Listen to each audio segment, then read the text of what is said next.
तुर्की और भारत के बीच पाकिस्तान क्यों? तुर्की और भारत के रिश्तों का कैसा रहा सफर? क्या कभी तुर्की रहा है भारत के बेहद करीब? तुर्की में भूकंप से हुए विनाश की तस्वीरें गवाही हैं प्रकृति के प्रकोप की। तुर्की में आए विनाशकारी भूकंप में हजारों इमारतें ताश के पत्तों की तरह रह गईं। तबाही जिसमें 5,000 से ज्यादा लोग काल के गाल में समा गए। एक देश ऐसा गिरा कि अपने पैरों पर खड़े होने में उसे न जाने कितना वक्त लग जाए। ऐसे में आर्थिक मोर्चे पर भी तुर्की के लिए कोई अच्छी खबर नहीं है। पहले से ही तुर्की में आर्थिक मंदी के हालात थे, तो अब भूकंप के बाद तुर्की को आर्थिक तौर पर भारी नुकसान हुआ है, जिससे उबरना इतना आसान नहीं होगा। पूरी दुनिया से तुर्की के लिए मदद पहुंच रही है। वहीं भारत ने भी इस कठिन वक्त में तुर्की के लिए मदद का हाथ बढ़ाया है। भारत की तरफ से एनडीआरएफ की रेस्क्यू टीम, दवाएं और मेडिकल टीम तुर्की भेजी गई हैं। इसके साथ ही भारतीय वायुसेना के जरिए राहत सामग्री भी पहुंचाई गई है। आर्थिक मोर्चे पर तुर्की पिछले 2 दशक से जूझ रहा है। इसकी वजह है तुर्की के अंदर कलह और राजनीति को बताया जा रहा है। तुर्की विदेशी मुद्रा संकट से जूझ रहा है। इससे निपटने की हजार कोशिशें लेकिन बेकार ही साबित हो रही हैं। कोरोना काल के बाद तुर्की की आर्थिक हालत और भी ज्यादा चरमरा चुकी है, जिससे तुर्की में महंगाई बेकाबू हो गई है और खाने पीने की चीजों को भी कमी देखी जा रही है। आर्थिक हालात बेकार हैं तो तुर्की में बेरोजगारी भी बढ़ रही है। अब भूकंप की वजह से कई शहरों के हाल बेहाल हैं।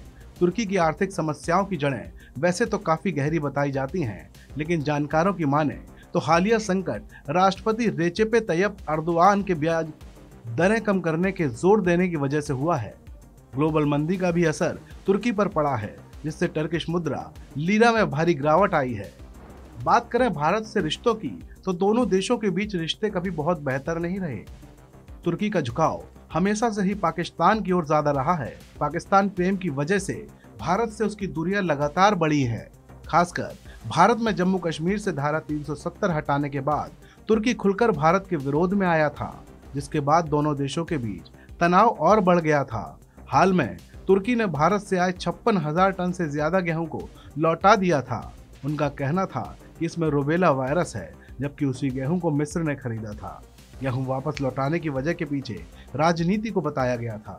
हालांकि राजीव गांधी और अटल बिहारी वाजपेयी के वक्त की बात करें तो दोनों से तुर्की के रिश्ते बेहतर करने की कोशिश की थी, लेकिन बात नहीं बन पाई, क्योंकि पाकिस्तान को लेकर तुर्की का रुख हमेशा नरम रहा। अगर द्विपक्षीय व्यापार की बात करें तो भारत आयात के मुकाबले तुर्की निर्यात ज्यादा करता है।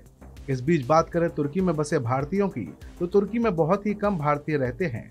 विदेश मंत्रालय की जानकारी के अनुसार 2022 तक तुर्की में केवल 1708 भारतीय ही रहते थे। इसके अलावा तुर्की में पढ़ने वाले भारतीयों की संख्या महज 193 है।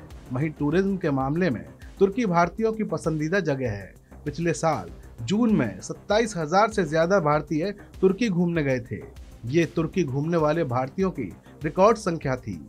इस खबर में भी इतना ही। आप बने रहिए वन इंडिया के साथ।